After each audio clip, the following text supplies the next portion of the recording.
da discussão que eles poderiam agregar.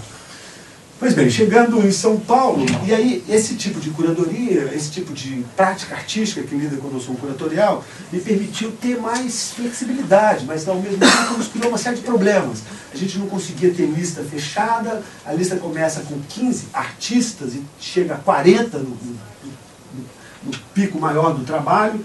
A gente conseguiu uma colecionadora que viabilizou o aluguel de um albergue, de uma casa, pagava, deu dinheiro para cada um, comprou trabalho, ficou 2 semanas morando lá dentro conosco, convivendo. Então isso foi se desenvolvendo de maneira muito intensa. Bem, nesse tipo de prática, para vocês entenderem um pouco da dinâmica, eu estava dando aula no Parque Lage, numa terça-feira, e na quarta a gente já ia para São Paulo para começar a montar o set. E porque as atividades públicas elas abririam no sábado. Pois bem, na terça-noite chegam para mim 2 garotos, um deles cientista da informação, ou seja, não tinha a menor veleidade, pretensão de ser artista ou falar de arte, mas tinha práticas e questões muito interessantes. Quando eles mostram o trabalho para mim, eu vejo aqueles garotos assim que estavam raciocinando exatamente dentro do fluxo, diluindo a autoria, e que não tinha nenhum desses vícios da tradição, eram pessoas que eu estava procurando há um tempo. Como é que eu ia?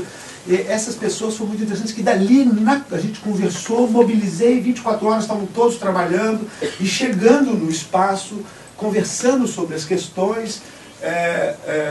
Eles já criaram um site, já duplicaram o Twitter da Bienal, vou mostrar isso tudo para vocês.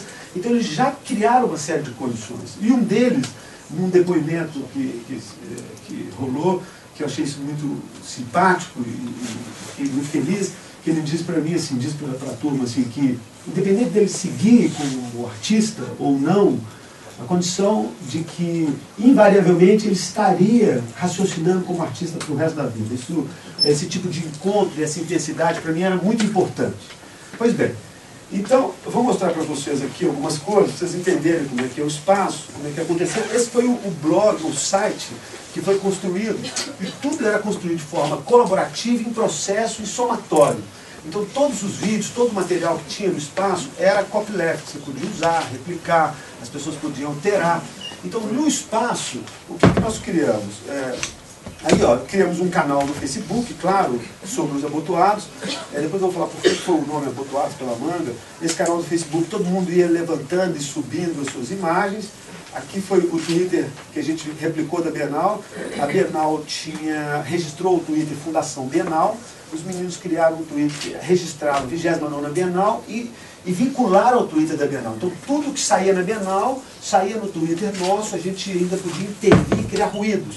A exemplo dos situacionistas, deturnar, criar uma série de ruídos internamente dentro do Twitter. Isso foi criando uma confusão, nossa começou a bombar mais do que o da Bienal. A Bienal queria falar com a gente, queria, de certa forma, dar uma cooptada, a gente fugiu da Bienal. Bem, eu vou mostrar para vocês aqui alguns vídeos que foram produzidos lá, pequenos vídeos. Esse encontro, gente, gerou muito material. Pequenos documentários, textos, hipertextos, um pequeno média-metragem, artistas que contaminaram e construíram outros. Então, o que para a gente foi mais interessante, que é o seguinte, geralmente quando você chega numa exposição de arte, por exemplo, numa Bienal de São Paulo, que lida com essa chamada economia da experiência, né? Todos nós, ativistas, temos que combater e tentar entender o que é a economia da experiência. Esse é um problema que a gente tem pago de massa de manobra de uma maneira muito grande para os marqueteiros de plantão que estão financiando isso aí, dirigindo, de uma certa forma, esse tipo de prática artística, de uma certa medida. Então, em geral, quando você chega numa exposição de arte, ali é o fim, e pouco sobra dali. Né? Ali você tem uma apreensão de espaço inteiro no estante de cada obra, você tem como uma Bienal 500 obras. Eu trabalhei na curadoria do MAN, aqui do Rio, durante 8 anos, como co-curador, e a gente recebia gente do mundo inteiro, e a coisa que eu mais ficava impressionado é que quando chegavam na sala faziam assim, ó. Os mais inteligentes davam uma olhada para trás, para ver o conjunto, e de vez em quando alguns olhavam uma etiqueta, mas é assim que se apreende a arte contemporânea hoje, né? Porque a lógica dela Então, pensando nesse aspecto que a arte perdeu de fato a potência, eu sinto muito isso, e que essa conversa toda de levar arte à vida, eu tenho sentido que ser uma balela muito grande, né? Você vai para a vida e depois você tem que ficar contando aqui para um circuito de meia dúzia de pessoas. Eu tenho pensado muito em como a gente pode estabelecer novos lexos, como a gente pode intervir de maneira objetiva no mundo, através da poesia, sem sair do campo da arte. Então, para nós, quando você chegava no espaço, a gente cuidou do espaço visualmente, a gente cuidou do espectador. Tem que ter responsabilidade com aquele desavisado que só chega lá procurando a imagem. Pois bem, esse a gente demarcou os espaços, mas o lugar estava em constante mutação no processo. Todo mundo estava trabalhando, produzindo e alterando o tempo todo.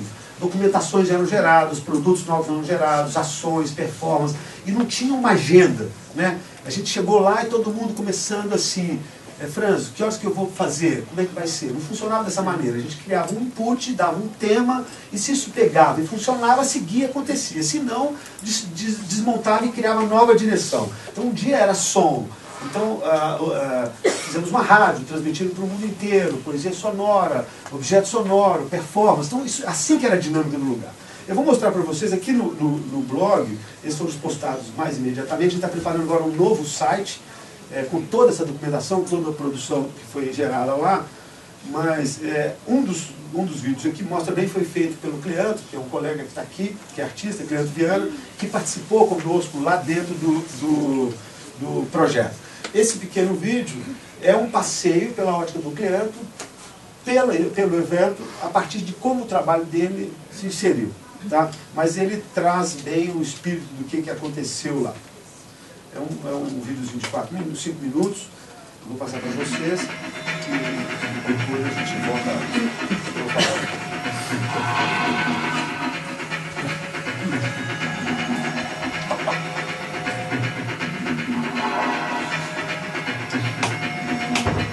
Essa é a entrada de uma loja de móveis, de Pinheiros, que a gente conseguiu.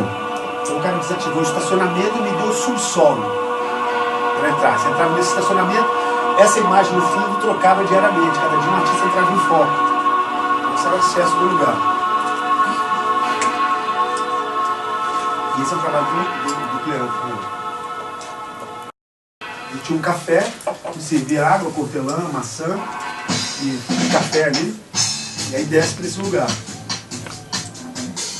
Aí, nesse caso, esse trabalho aqui, deixa eu só fazer uma pausa aqui rapidamente. Esse trabalho que a gente mostrou aqui agora é do João Maciel, um garoto de Belo Horizonte, que chegou ele e a esposa dele sem nada. Isso foi uma coisa também que rolou, que a gente pôde viabilizar a vinda das esposas, companheiros, e todo mundo que chegou se integrou e começou a trabalhar e produzir e trabalhar juntos.